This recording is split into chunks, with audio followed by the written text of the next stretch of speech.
इस बार तो कुछ जोश और तरह का दिख रहा है और ये अच्छा है कि पीलीभीत का चुनाव पहले चरण में ही है और पहले चरण में ही हम लोग खुशखबरी सुनने जा रहे हैं।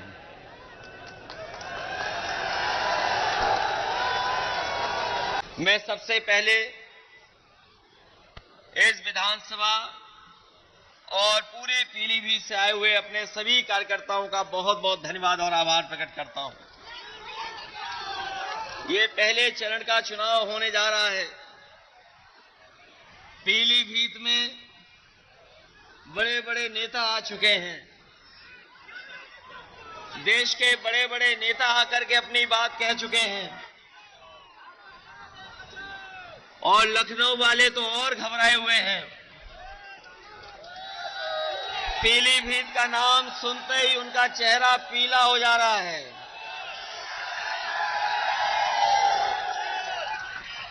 पीलीभीत का नाम सुनते ही भारतीय जनता पार्टी के तमाम नेताओं का चेहरा पीला हो जा रहा है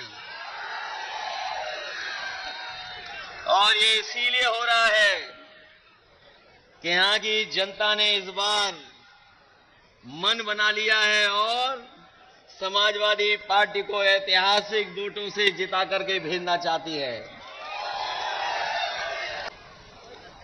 अभी तक तो हमें यही पता लग रहा है लखनऊ में कि इस बार पीलीभीत में साइकिल चल रही है, इंडिया गठबंधन जीत रहा है।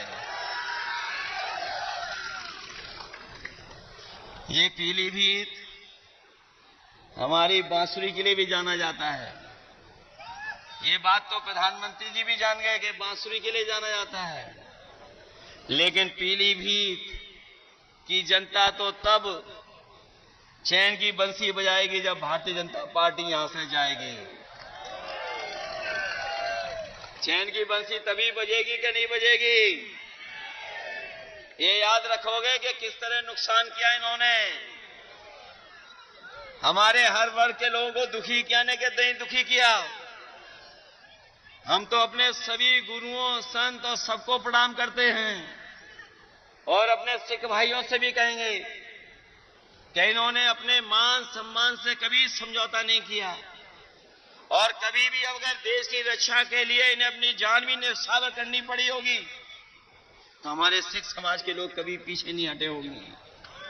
इसलिए हमारे सिख समाज ने देखा है किस तरीके से आंदोलन चला था, कितने लोगों की जान चली गई। बताओ इस चुनाव में दिल्ली वालों को सजा दोगे कि नहीं सजा दोगे? अपने वोट से इनको सजा दिलाओगे कि नहीं?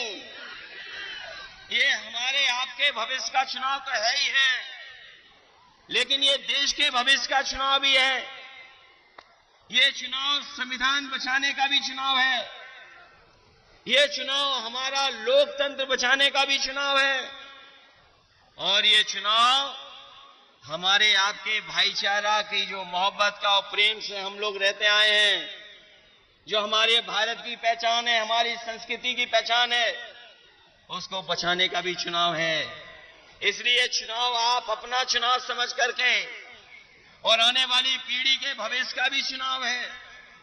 सोचो अगर संविधान को खतरा हो जाएगा तो बताओ हमारे अधिकार छीने जाएंगे कि नहीं छीने जाएंगे? जो अधिकार हमें मिले लड़ करके देश की आजादी दिलाने के लिए इस देश के लोग एक हो गए थे, तब देश की आजादी मिली थी। आज फिर हमें एक बार अपने संविधान और लोकतंत्र को बचाने के लिए लड़ना पड़ेगा। बताओ आप लड़ोगे कि नहीं लड़ोगे? ये लड़ाई कोई छोटी लड़ाई नहीं है। बताओ हमारे किसान भाइयों, एमएसपी के लिए लगभग 1000 किसानों की जान गई कि नहीं गई? बताओ आप। दिल्ली में जब 3 काले कानून हटने थे, एमएसपी को कानूनी अधिकार मिल जाए, 1000 किसानों ने की लगभग जान गई कि नहीं गई? तो बताओ हम समाजवादी लोगों ने और इंडिया गठबंधन ने कहा है कि सरकार बनेगी तो एमएसपी के लिए कानून बना करके अपने किसानों को एमएसपी फसलों की दिलाने का काम करेंगे। न केवल एमएसपी का कानूनी अधिकार देंगे, बल्कि हम अपने किसान भाइयों को कह के जा रहे हैं, गरीब भाइयों को, ये जो दिल्ली वाले लोग हैं, इन्होंने बड़े बड़े उद्योगपतियों के, बड़े बड़े कारोबारियों के 15 लाख करोड़ बैंकों का पैसा माफ किया है। अभी तक 10 साल में इन्होंने लगभग 15 लाख करोड़ उद्योगपतियों का कर्ज माफ किया है। और ऐसा भी देखने को मिला है कि जिन व्यापारियों ने कर्ज लिया, जो कर्ज नहीं दे पाए, उनको माफ कर दिया इन्होंने और दोबारा बैंक से उन्हें कर्ज दिलवा दिया। ये आपने आंकड़े निकलवा लेना। और बहुत सारे लोग, बहुत सारे उद्योगपति वो भी हैं जो कर्ज में डूबे थे, कर्ज उनका माफ करके बीजेपी ने बचाया और बाद में उन्हीं उद्योगपतियों से इलेक्ट्रल बॉन्ड ले लिए। बताओ, इलेक्ट्रल बॉन्ड लेने वालों का कर्ज माफ हुआ कि नहीं हुआ? आपको तो पता होगा, देश में सबसे ज्यादा वसूलने का काम अगर किसी पॉलिटिकल पार्टी ने किया तो बीजेपी ने किया कि नहीं किया? इसलिए अपने किसान भाइयों को हम कह के जा रहे हैं, इंडिया गठबंधन बनेगी सरकार, किसानों का पूरा कर्ज माफ होगा। जब उद्योगपतियों का 15 लाख करोड़ माफ हो सकता है, तो हमारे किसानों का कर्ज माफ क्यों नहीं होगा? तो बताओ, अपना वोट देकर के कर्ज माफ कराने का काम करोगे? संविधान बचाने के लिए भी वोट कर देना, क्योंकि आपके वोट से ही संविधान बचेगा। आपके वोट से ही देश का लोकतंत्र बचेगा। आपके वोट से ही किसान खुशहाल होगा। आपके ही वोट से नौजवान को नौकरी मिलेगी। आपके ही वोट से आरक्षण बचेगा। और हम फिर कहते हैं, एनडीए को कोई हराएगा तो हमारा ये पीडीए परिवार हराएगा। ये पीडीए परिवार बैठा है, यही एनडीए को हराने का काम करेगा।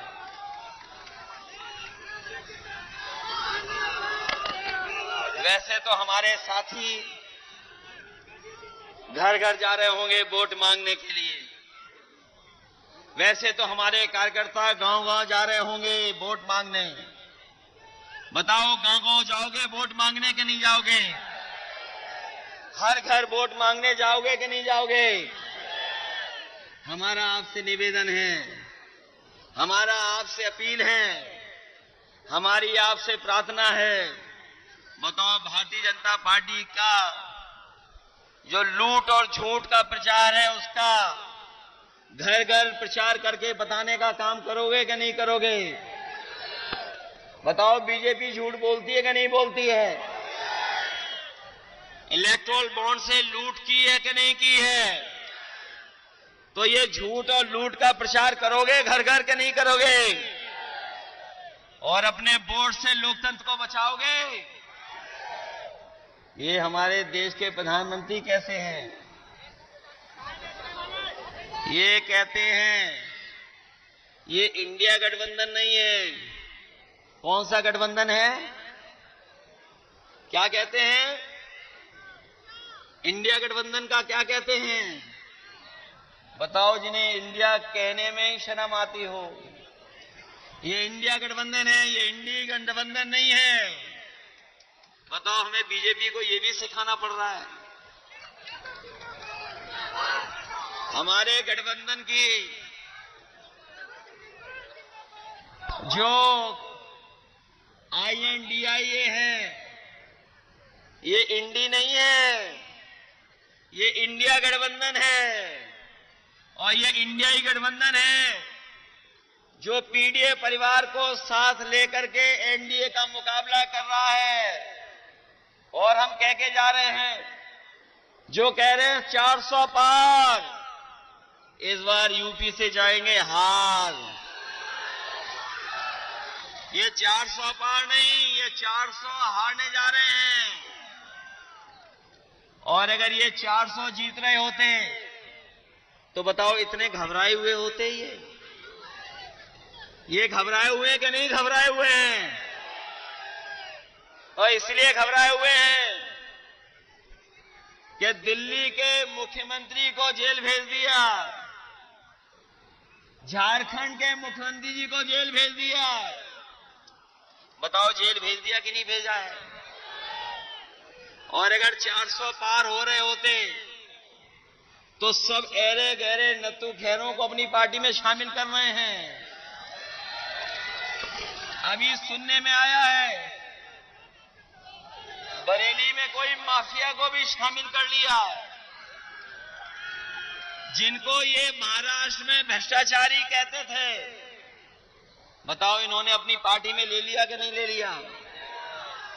जो इन्हें दिन रात गाली देते थे उन्हें ले लिया कि नहीं ले लिया अपने साथ? उत्तर प्रदेश में भी ऐसे कई दल थे, सुबह से शाम तक बहुत बुरा भला कहते थे बीजेपी को।